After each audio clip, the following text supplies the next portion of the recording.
अस्सलाम वालेकुम boys and girls, this is Shazeb Khwaja, your physics teacher. आज की क्लास में हम लोगों ने चैप्टर 1 का टॉपिक स्टार्ट करना है और टॉपिक का नाम है स्क्रू गेज। ये आज की लास्ट लेंथ मेजरिंग डिवाइस होगी। इससे पहले हम लोगों ने वर्नियर कैलिपर भी डिस्कस किया था। इस लेक्चर के अंदर हम लोग स्क्रू गेज को डिस्कस करेंगे। पेपर पॉइंट ऑफ व्यू से बहुत इंपॉर्टेंट है। जैसे वर्नियर कैलिपर इंपॉर्टेंट है, उसी तरह स्क्रू गेज की भी उतनी ही इंपॉर्टेंस है। और अगर आपको क्वेश्चन आ जाता है तो आप इस क्वेश्चन को इसी तरह से अटेम्प्ट करेंगे। लेक्चर हम लोग स्टार्ट करते हैं।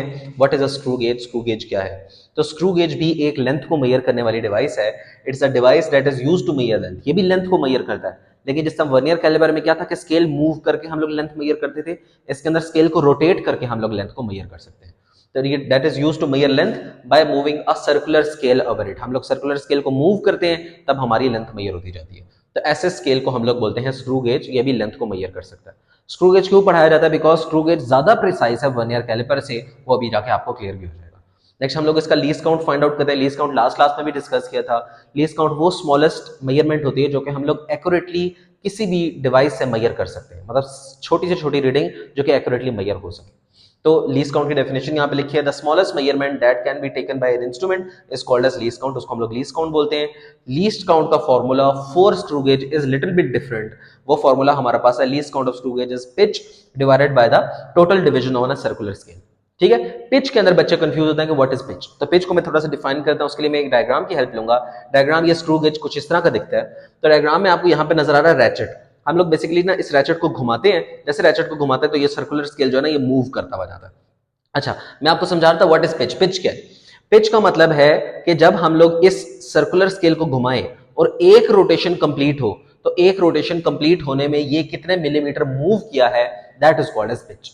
तो स्क्रू गेज के अंदर मोस्टली पिचेस जो है ना, जब हम लोग एक पूरी मूवमेंट कर लेते हैं तो स्क्रू गेज जो है वो 0.1 मिलीमीटर का डिस्टेंस आगे की तरफ मूव करता है। तो वो उसकी पिच यहाँ पे लिखी हुई, pitch is 0.1 millimetre. I hope समझ आएगा। पिच वो मूवमेंट है जब आप एक कंप्लीट रोटेशन कंप्लीट करें और ये जो स्केल है वो एक 0.1 मिलीमीटर का डिस्टेंस ट्रैवल कर ले या डिस्टेंस ट्रैवल कर ले, that is called as pitch. वो पिच कहलाता है। तो पिच कितनी है इसकी? 0.1, मतलब एक दफा सर्कुलर स्केल आपने मूव किया, 0.1 मिलीमीटर का डिस्टेंस ट्रैवल करेगा, divided by the total number of division on a circular scale. और ये सर्कुलर स्केल के ऊपर भी ना डिवीजन होती है, 0, 5, 10, 15 इस तरह का 5 के गैप के साथ।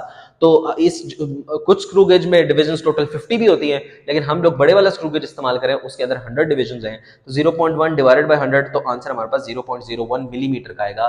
That is the least count of a screw gauge. अब इसका मतलब क्या है कि 0.01 वाली जो मेजरमेंट है वो हम लोग एक्यूरेटली मेजर कर सकेंगे स्क्रू गेज से। आपको याद होगा वर्नियर कैलिपर के अंदर यही वाला आंसर 0.1 मिलीमीटर के अंदर आया था।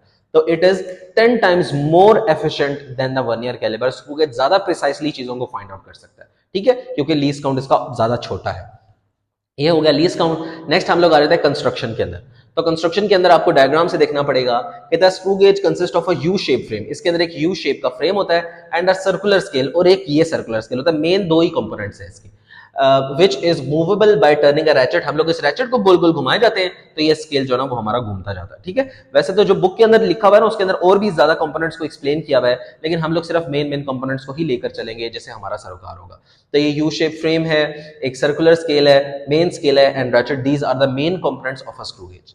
नेक्स्ट हम लोग डिस्कस करते हैं उनकी वर्किंग के। अगर हम लोगों ने स्क्रू गेज से मेजरमेंट को फाइंड आउट करना है तो किस तरह उसको हम लोग फाइंड आउट करेंगे। तो जरा स्टेप्स देख ले।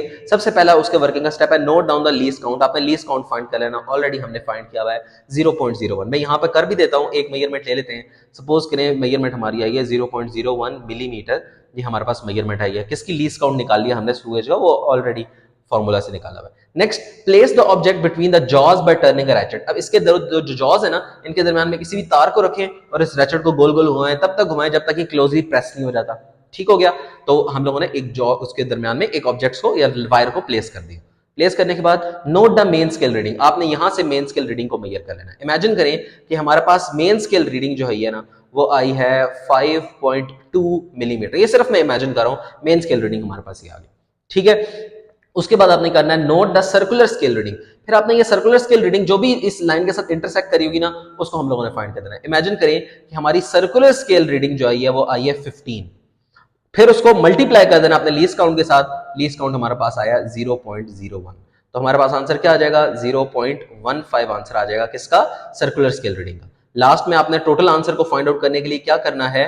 टोटल आंसर को फाइंड आउट करने के लिए आपने 5.2 को प्लस करा देना है 0.15 के साथ। तो हमारा आंसर क्या आ जाएगा, हमारा आंसर आएगा 5.35 millimetre would be the total answer. मैंने ये सिर्फ एक इमेजिनेशन से अटेम्प्ट किया है, ऑब्वियसली जो एक्चुअल आंसर्स होंगे वो डिफरेंट होंगे, लेकिन ताकि आपको एक दफा वर्किंग उसकी पता चल जाए हम लोगों ने करनी क्या है। सिंपल है बहुत ज्यादा। सबसे पहले लीस्ट काउंट फाइंड कर लें, वो फॉर्मूला से फाइंड हुआ है, आप याद भी रख सकते हैं। डिवाइस को प्लेस करें, मेन स्केल रीडिंग नोट करें, सर्कुलर स्केल रीडिंग नोट करके उसको लीस्ट काउंट के साथ मल्टीप्लाई करवा देना, फिर मेन स्केल को सर्कुलर स्केल के साथ प्लस करवा देना। सिंपल सिंपल वर्किंग है, सिंपल स्टेप्स आपके सामने लिखे बुक से बहुत ज्यादा आसान करके हम लोगों ने नोट्स के अंदर किए हुए, तो यहां से आप लोग प्रिपेयर कर सकते हैं। तो ये टॉपिक कंप्लीट हो जाएगा। वेरी वेरी इंपॉर्टेंट, बोर्ड के पॉइंट ऑफ व्यू से ये क्वेश्चन आ सकता है। नेक्स्ट टॉपिक की तरफ हम लोग मूव करते हैं। लेंथ मेजरिंग डिवाइसेस हमारी यहाँ पे कंप्लीट हो गई हैं। लेंथ को मेजर करने के लिए हम लोगों ने कौन कौन सी डिवाइसेस पढ़ी, मेजरिंग टेप पढ़ी, मीटर रूल पढ़ा, vernier calliper and screw gauge. Vernier calliper and screw gauge are very important paper point of view से। नेक्स्ट टॉपिक की तरफ हम लोग बढ़ते हैं, वो है मास या वेट को मेजर करने वाली डिवाइसेस। तो मास को मेजर करने वाली डिवाइस पहली है फिजिकल बैलेंस, जो कि आप लोगों ने अक्सर देखा भी होगा कि जो सब्जियों वाली दुकान होती है, फ्रूट सेलर्स होते हैं, वो इनका इस्तेमाल कर रहे होते हैं। इस तरह की कोई शेप होती है, तो जरा देख लें। It is used to measure the mass of object. इसी मास को मेजर करने के लिए हम लोग इस्तेमाल करते हैं। इसके अंदर क्या होता है कि एक आपको वर्टिकल पोल नजर आ रहा होगा और एक हॉरिजॉन्टल बीम नजर आ रही होगी। दो इसके दरमियान कंटेनर टाइप से लगे होते हैं। एक के अंदर हम लोग स्टैंडर्ड वेट्स को रखते हैं, मतलब 2 किलो का स्टैंडर्ड वेट जो है ना इसके अंदर रख लिया, और इसके अंदर फिर प्याज टमाटर डालते हैं। जैसे ही यहाँ पे टमाटर जो है वो 2 किलो के बराबर हो जाएंगे, दोनों वेट्स बराबर हो जाएंगे, तो ये जो पॉइंटर है ना वो 0 के अंदर वापस आ जाएगा। तो इस तरह करके हम लोग चीजों को फाइंड आउट कर सकते हैं। जब दोनों साइड्स बैलेंस हो जाएंगी तो हम लोग उसका जो स्टैंडर्ड वेट है उसको भी मेजर कर लेंगे।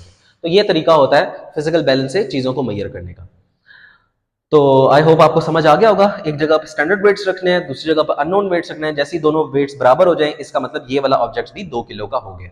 तो अब standard weight is placed at one side और अननोन को अदर साइड पे प्लेस करना है। जब दोनों साइड के वेट्स बैलेंस हो जाएंगे तो हम लोग इस तरह के मास को मेजर कर सकते हैं। ये एक साधारण तरीका है, सादा सा तरीका है, जो कि हम लोग इस्तेमाल करते हैं ज्यादातर शॉप्स के अंदर।